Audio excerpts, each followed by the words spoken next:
Up until really recently, the new gen KTM 250 Duke has been my favorite of all the many 250s available in India. But I think this motorcycle has changed that. Now, that doesn't really come as a surprise because underneath this funky looking skin is effectively a KTM 250 Duke. This is the Husqvarna Vitpilen 250. It's based on the same platform, but it tries to offer you a different experience. And there are a couple of things about that experience that to me make this a nicer motorcycle.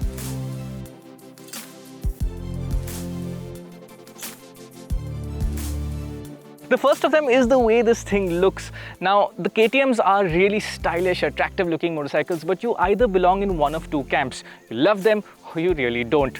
The Husqvarna offers a nice alternative to that wild and aggressive KTM design. This is a really striking looking machine and there's really nothing else like it out there. In the past couple of days that I've been out on the street, people turn, people look at you. I've got a couple of thumbs ups as well, so people do seem to like it and I can agree with that. This long panel out here is really unique and it looks good. Now, compared to the previous gen Husqvarna 250s, this new model has one big advantage in that it is a much bigger motorcycle. Just from the rider's point of view, this wide fuel tank, it looks good, it feels good, and it makes you feel like you're on a more substantial bike. Those old Husqvarnas were really cool, quirky looking motorcycles, and in many ways they were cooler looking bikes than this, especially at the rear. But they were not very practical and they didn't sell in very big numbers, and this bike fixes that. Now, while it certainly doesn't have the same cool factor of the old Husqvarnas, there are still many details on this motorcycle that really do look nice. I like that large headlamp, and this big chunky fender is very Husqvarna. You've also got these curved radiator shrouds around the side. That branding looks really nice. These curved footrest holders are really nice as well, and I do like the tail lamp. Now, the tail section definitely looks rather boring. It looks very utilitarian, very practical. Definitely not as nice as the old bike. But the old bike would fling so much filth back onto itself and onto you. And this ugly thing out here is keeping the rider and the motorcycle quite clean. Now, buyers of this motorcycle are definitely into the style factor, and if I was one of them, I think I'd have two setups, one for the good dry season and one for the rainy season. My dry season setup would have a nice tail tidy, I'd get rid of this ugly grab handle, but I'd put all of this back for the rainy season because it really does work. Fit and finish and quality and attention to detail is also really quite good. I like this Vitpilen in the strap out here. The alloy wheel design is different. It looks like it was made for this motorcycle. It gets the new switchgear from the new KTMs. These mirrors look quite nice as well. The levers look good as well, although these aren't adjustable. In general, it's a nice looking, expensive feeling motorcycle and I have very few complaints. Maybe the only complaint is that this panel gap out here is a little large and uneven and it's in your line of sight. But beyond that, this is a nice feeling motorcycle. The other aspect that makes me prefer this over the KTM 250 Duke is the fact that the seat is really spacious. It's a long flat seat and when you're riding, there's enough room to move all the way back and find a comfortable spot even if you're a tall rider. Now, speaking of tall riders, the old Husqvarnas had really high seats above 845mm and they were small bikes with a tall seat and that made them really quite impractical. This motorcycle is shorter. It's still at 820mm. For a tall person like me, it's a comfortable riding position. I don't really notice it. The foot peg to seat ratio doesn't feel very tight. It is comfortable. But we did have Harshad, who's behind the camera right now, sit on the motorcycle. He used to own the old Husqvarna and he says this is definitely shorter. He's about 5'6". He's slightly on his tiptoes, but this is much more comfortable for him compared to his old bike. As for the actual riding position itself, it is quite different from the old bike. The old Vitpilen was a proper cafe racer with low clip-ons, scrunched up riding position, not at all comfortable. This motorcycle gives you a flat handlebar instead of clip-ons, but it is still quite low. There is more of a lean forward compared to most roadsters like the Triumph Speed 400. So it is more committed, it is more sporty, but it's not uncomfortable. This is just about the point where I would say you can be comfortable on our roads, but if you hit a lot of bad potholes, you will feel a jolt up your spine. Now, this riding position will really be appreciated by a lot of people, but if you wanted to be more comfortable, I don't think it would be very hard to just buy the taller handlebar from the Vitpilen 401 and put yourself in a more upright riding position. So, the Vitpilen seats you in a nice sporty riding position and it has an engine to enhance that experience. Let's start with the way it sounds.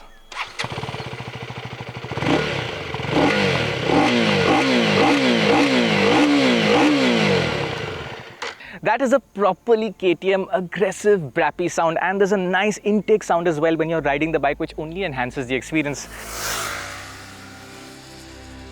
This new 250cc SO8C engine, mind you, is a real firecracker. In many ways, it reminds me of the old 200 Duke, the first gen model. Short gearing, top-end performance. It really just wants to rev through the gears again and again, shift, and it is so much fun chasing that performance. Also, like the old 200, the power band only exists about 5,000-6,000 RPM. You need to keep the engine on the boil if you want to ride fast. The fun is between 6,000 and 9,000 RPM, and the bike loves being ridden that way. But what's nice about this engine is that it allows you to ride gently if you want to. The old KTMs used to hunt and lurch at steady throttle. They wanted to be revved out, and if you rode them calmly, they would ask you what the hell you were doing. This motorcycle doesn't really have a problem with it. The other really nice aspect of this riding experience is that this motorcycle comes with an up and down quick shifter as standard, just like the 250 Duke, and just like that motorcycle, it works really well. This engine loves to be hammered through the gears, and having a quick shifter to do that up and down enhances the experience. Since this engine is pretty much identical to the KTM, including the tuning and the gearing, you can expect to see similar levels of fuel efficiency. That means that you'll get anywhere between 30 to 40 kpl depending on how you ride the bike. We did manage to performance test the Vitpilen 250, but it was in wet conditions, which explains why the 0 to 100 time is about 1 second slower than the KTM. With such short gearing, this bike is very tractable in the city, and you can channel your inner Innova driver by never using first gear. On the flip side, effortless high-speed highway cruising is not really a strong point, and it does feel like this bike is revving quite high, above 110 kph.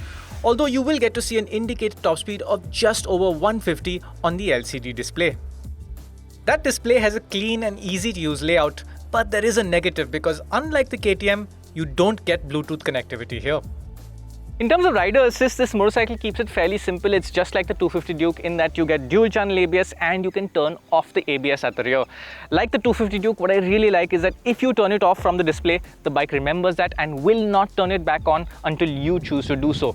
Even if you turn the key off, even if you wait till the next day. That's really nice because the bike keeps the control in your hands. When it comes to handling, you have a largely similar experience to the 250 Duke again, and that's because the chassis is the same, the suspension is largely the same. The only difference is that this bike gets a different subframe.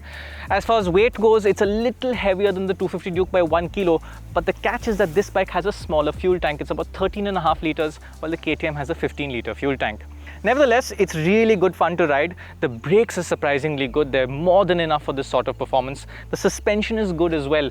You'll only really find the limits of the suspension performance when you're riding the bike very hard through the corners, at which point you'll start to wish for a little more composure and capability that you'd get with the more expensive suspension in the 390 KTM. But very few people are going to find that a problem. As for bad roads, again, the suspension is really quite good. You have to remember this is a sporty naked motorcycle, but given what it is, that suspension comfort is really not bad.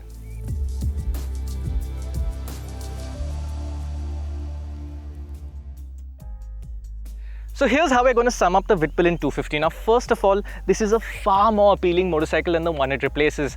The old Vitpilen 250 and the Svartpilen 250 were cool, quirky motorcycles, but they appealed to very few people and they sold in rather small numbers. Those bikes will probably go on to be collector's items in the future, but this is definitely a nicer bike to live with. The other aspect to consider is that this will definitely still have some exclusivity factor because Husqvarna is not that really well known in India. These bikes are sold out of the entire KTM dealer network across the country, but compared to the number of KTMs, you will surely see fewer Husqvarnas on the road.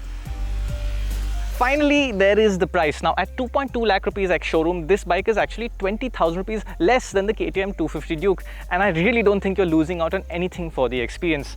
And when you consider all that this bike has to offer at a lower price than the KTM, you can see why it's now my favorite 250 in the market.